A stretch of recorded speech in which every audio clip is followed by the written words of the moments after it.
First and foremost, thank you so much for being here today, Leanne. How are you today?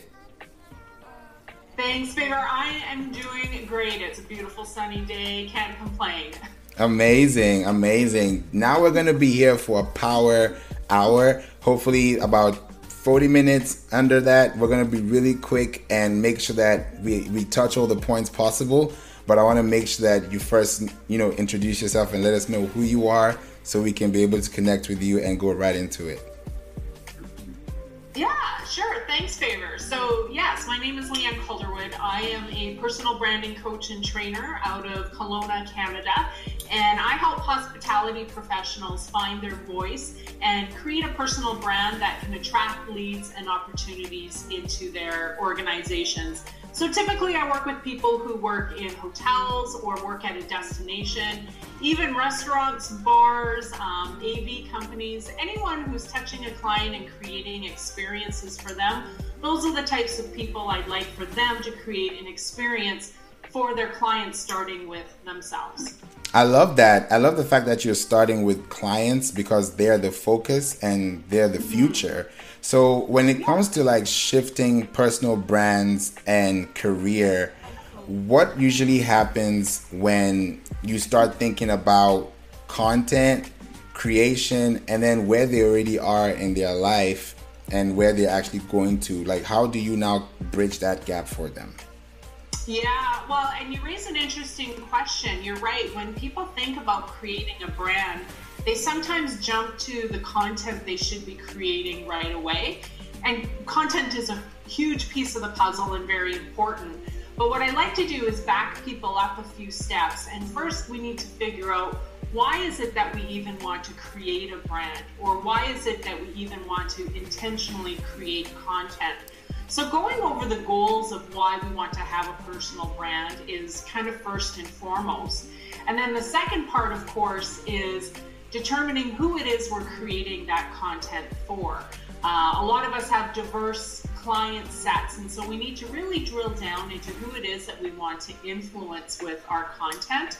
So once people have the answers to those first two questions, the content becomes a little bit easier, and it doesn't become this chaotic guessing game of what kind of content should I produce and where should I put it for my audience to see. Does that help, Favor? Oh yeah, it definitely helps. It puts everything into perspective now that I think of them being the person that is depending on you because you have the resources that's going to help them move the needle. Yes, exactly. And without knowing who that person is, we're not sure what kind of resources we should be creating. So we want to answer that question first and then create the resources that solve the problems and the challenges that they have. Nice. Now, when it comes to solving the problems, what's the process? Because sometimes people think of, oh, let's do a survey, or let's have a pre-qualification process. Oh, let's give you a this or that moment. How do you process it so that they are very well informed that you are the right person for them? Well, I'm glad you brought up surveys, because surveys is a very powerful tool. Polls is a very powerful tool.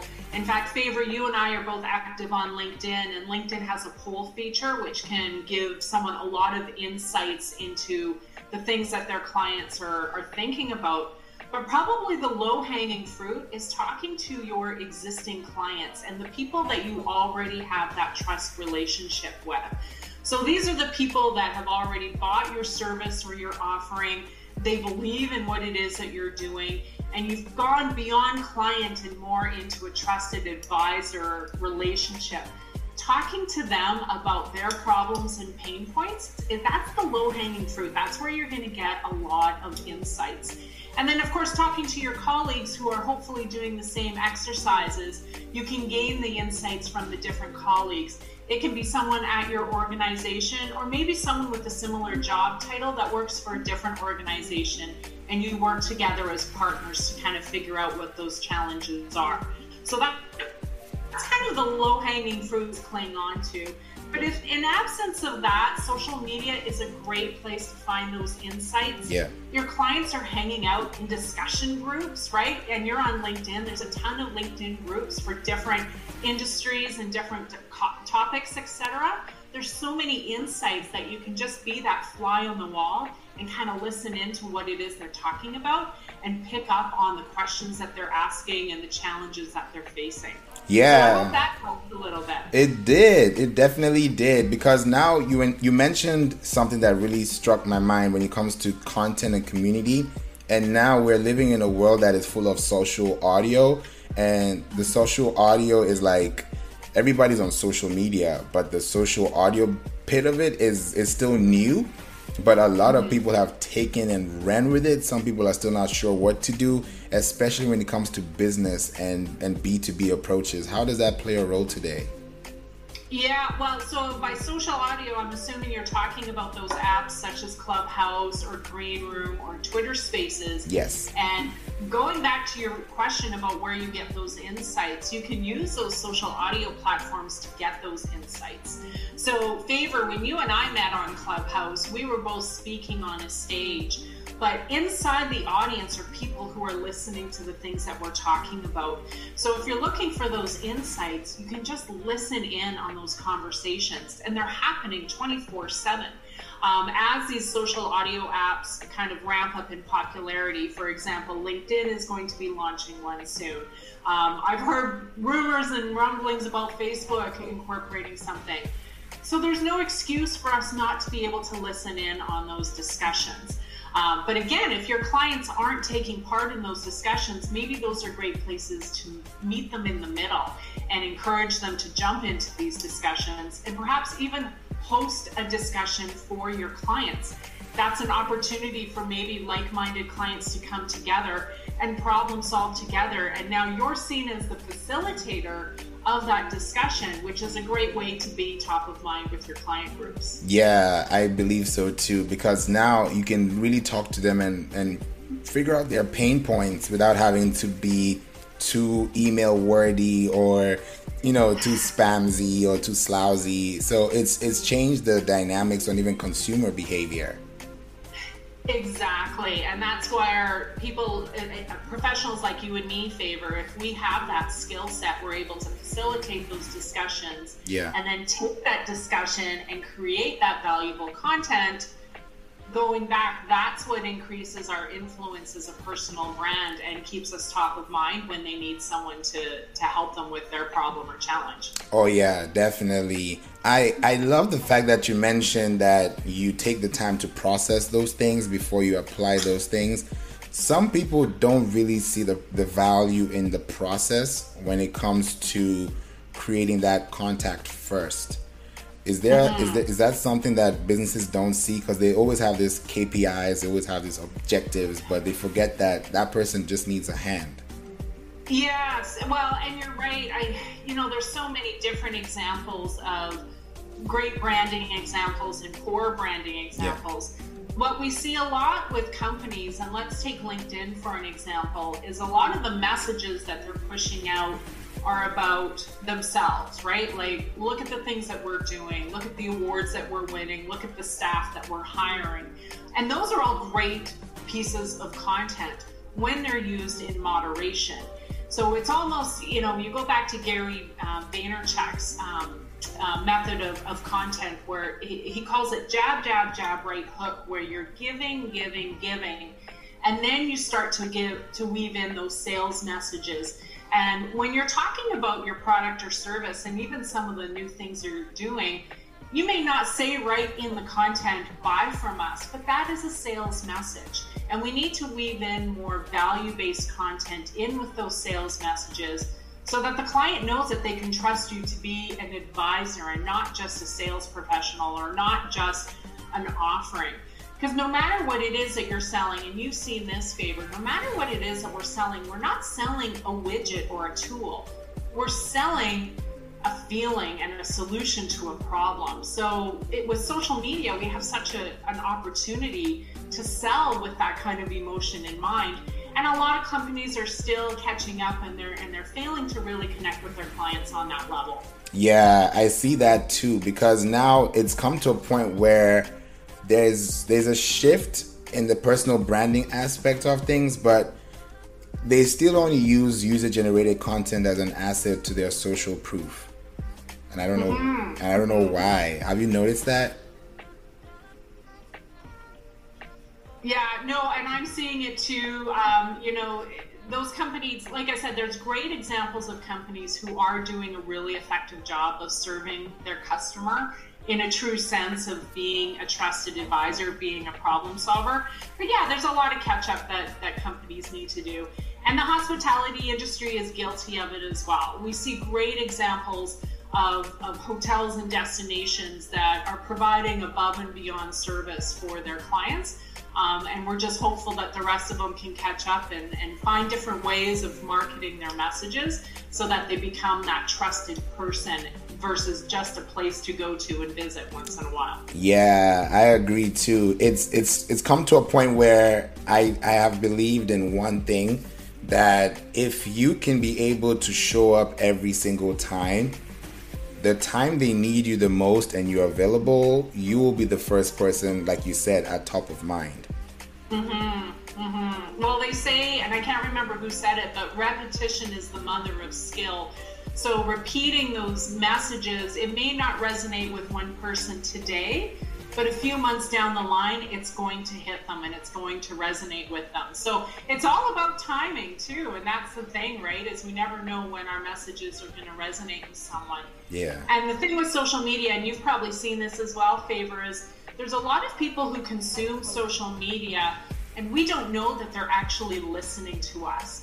You know, and I'm sure this happens to you, Favor, where you'll have someone reach out to you that you didn't even know was tuning in to your LinkedIn Lives or listening or reading your content. And they'll say something like, you know, I've been watching you for months. I really like what you're doing. And we think to ourselves, oh, well, I had no idea you were watching me for months. You didn't like any of my content. You didn't comment on any of my content. Yeah. But they're watching us. And so that's, you know, being mindful of that and encouraged by that. Even though you may not see the immediate return on the engagement is still there. And when that person or company is comfortable engaging with you, there's a lot of power in that relationship. So keep engaging, keep creating content, because you never know who's listening silently in the background. Yeah, and those are the moments that actually make you want to do more, because now you feel like someone is actually listening. And when people don't respond, we feel like we're not being listened to. And sometimes we don't want that. That's why we have that imposter syndrome as an effect, you know? And that hurts, right? And it's human nature to want that validation. But sometimes we're not going to get that validation. So we just have to keep going. And it's a slog, right? It is tough to wake up every morning and put content out there and put ourselves out there on display. But in order to create that engagement that may not come for months down the line, that's what we got to do. Yeah. Now I even have a really powerful question to ask you. What's better? I just thought about it. Content over delivery or delivery over content? Content over delivery. I think the quality of the piece needs to trump how it gets out there. Because if it's quality, you'll have then, and you caught me off guard with this one. So now we're just throwing stuff at a wall and seeing what sticks, Favor. But I'd like to think if it was a quality piece of content, we have our advocates that are also going to help share that message. Right. And those advocates that will engage with the piece so that when we want to deliver it again, we have a few insights and we know how to deliver it, whether it's in a different format, on a different platform. But yeah, the quality of the piece, I think, is key. I love that. I would go with that too, because quality, it could be short, succinct, and it still hits home. Because you think about back in the day with the one-pagers and, you know, the advertisements, you just see an ad for 1 minute, you're like, oh, that's it, you know? Yes. But the conversion value is amazing.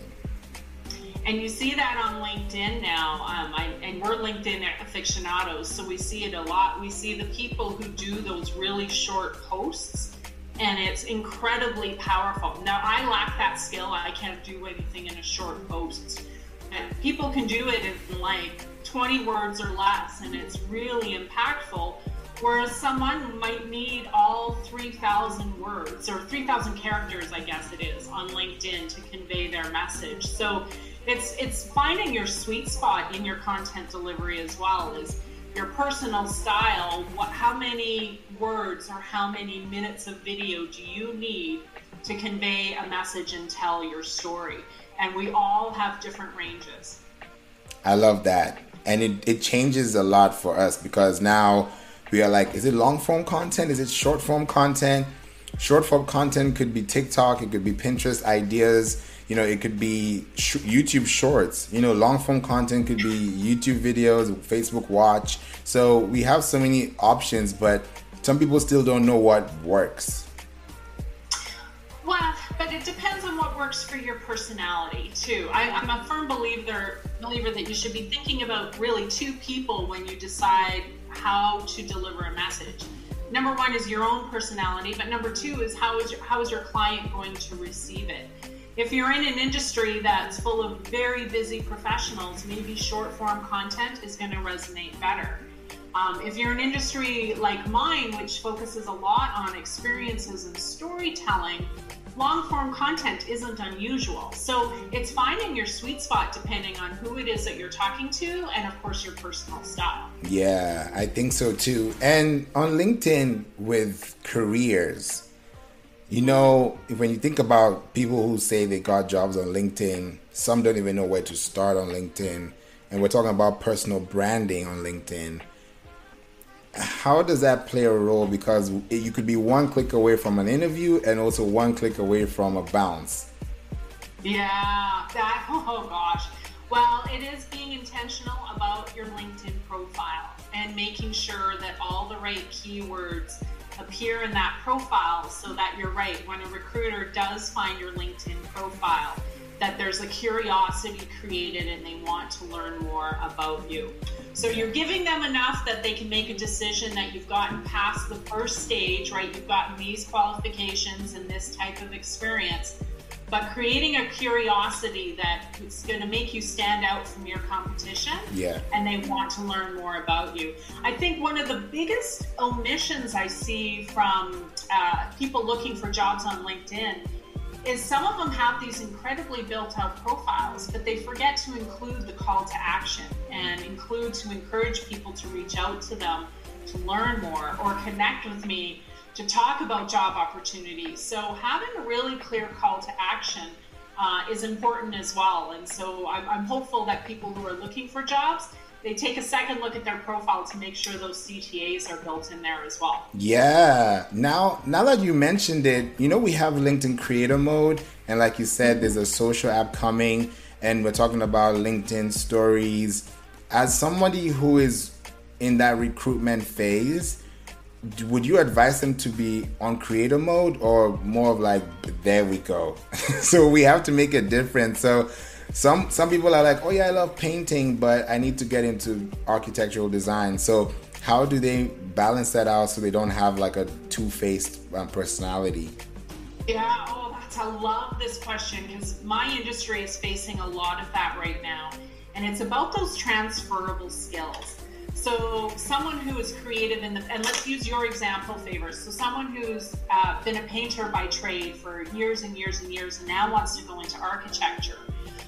There's a skill set that they have to have as a successful painter that is very easily transferable into architecture or other, design fields. So focusing on those, right? We're still going to have our experience as a painter listed in our work experience, maybe even listed in our summary section, but putting a focus on project management, which is what you need to have if you run a successful painting business, all of those transferable skills, putting a focus on those things versus what you did in the past is the key to springboarding into the future.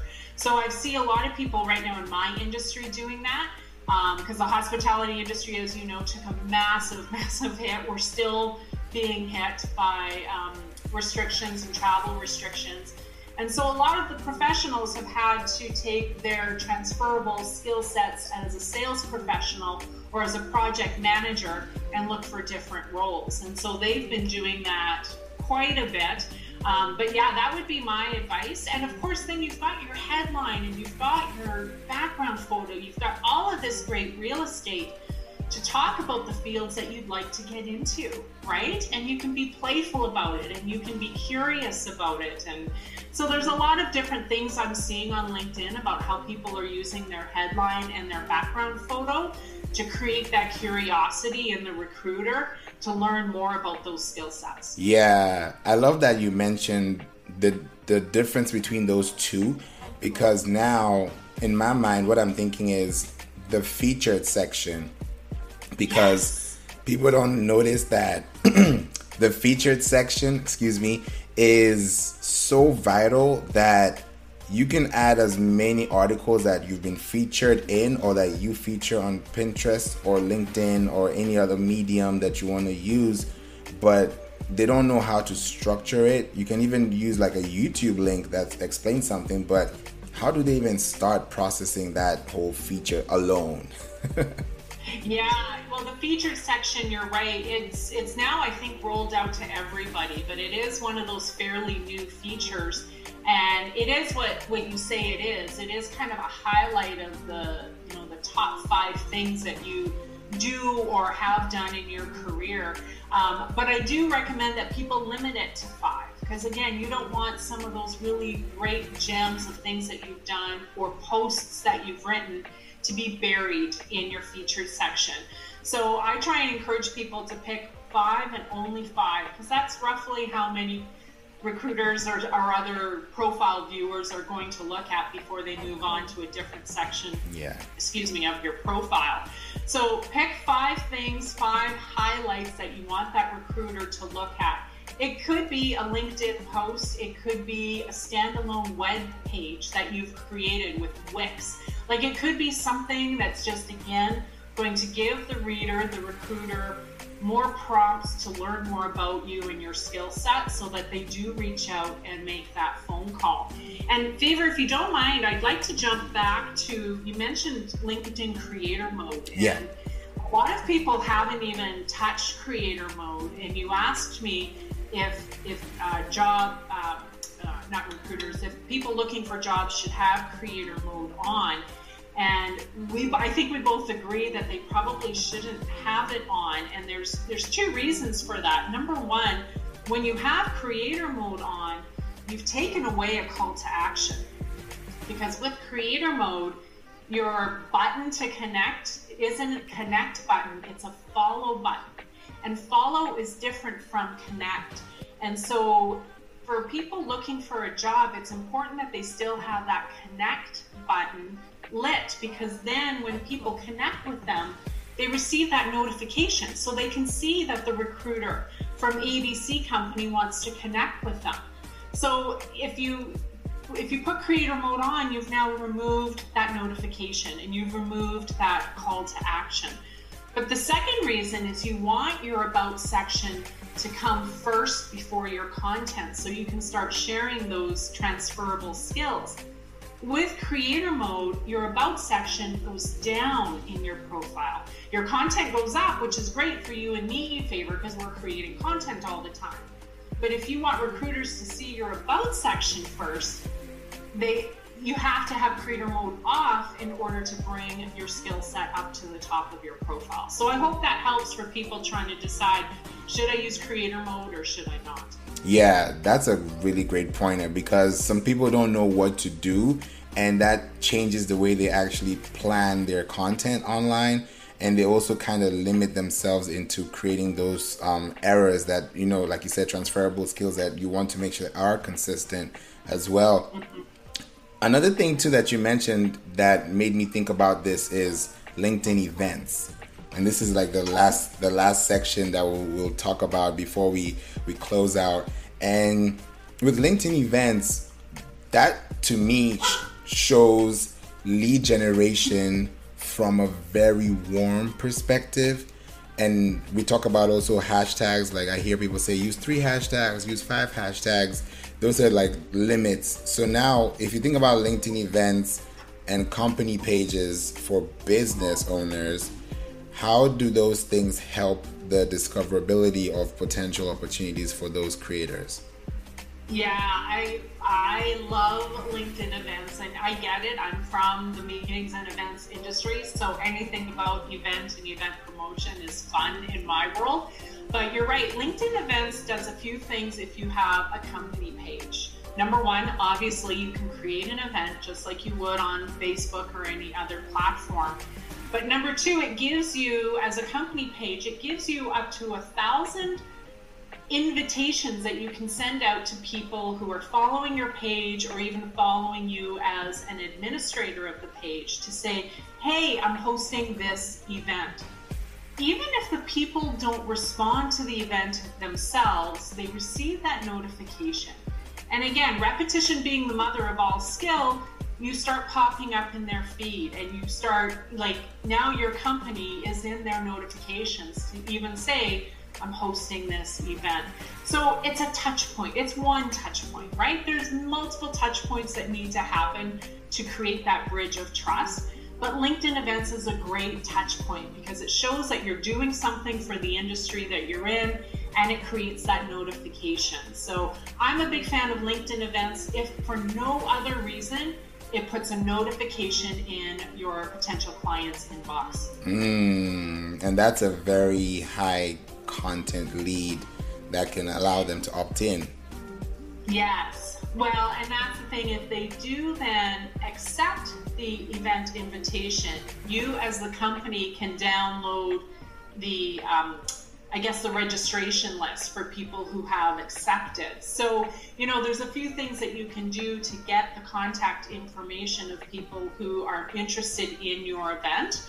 As long as you're following your guidelines, in Canada, it's called Castle guidelines that follow email, spam kind of thing. I think California also has a separate set of guidelines. Ensure that you're following guidelines when you collect that information, but it is another way, again, that you can create connection with that end user. Amazing. This is vital information, and I hope you guys are able to tap in, listen. We are on the We Don't Play podcast station, available on 14 platforms, and we're also on LinkedIn Live. And Leanne is dropping gems of knowledge. These are things that you would have to pay her for to get for 15 minutes. So make sure that you're able to connect with her and follow her and see what she's also doing, because we're here to support you, and that's why we're live here on LinkedIn. We're live here on the podcast, and we're here live and direct to help you. So I'm so glad you were able to join us, and I know that there are so many ways people can get in contact with you. What are the fastest ways they can start making that happen? Great question, and thank you again for this opportunity, Favor. I love talking about this stuff. You are a great host. It's been a lot of fun doing this with you. If you want to learn more about my services around personal branding and LinkedIn training, you can find me on LinkedIn. My name is Leanne Calderwood. You can also find me hanging my hat over on Clubhouse, which is where Favor and I first met. And I do have a website over at leannecalderwood.com. Amazing. Thank you so much, Leanne Calderwood, and I appreciate everything you've done for us today, and I just hope they're able to take in that information and run with it. Well, thank you for being such a great host, and you're right. Our mission is to help others move the needle in their businesses, so I hope we've done that today. Amazing. Thank you, and make sure that you guys tap in. Have a wonderful day. Thanks, everyone.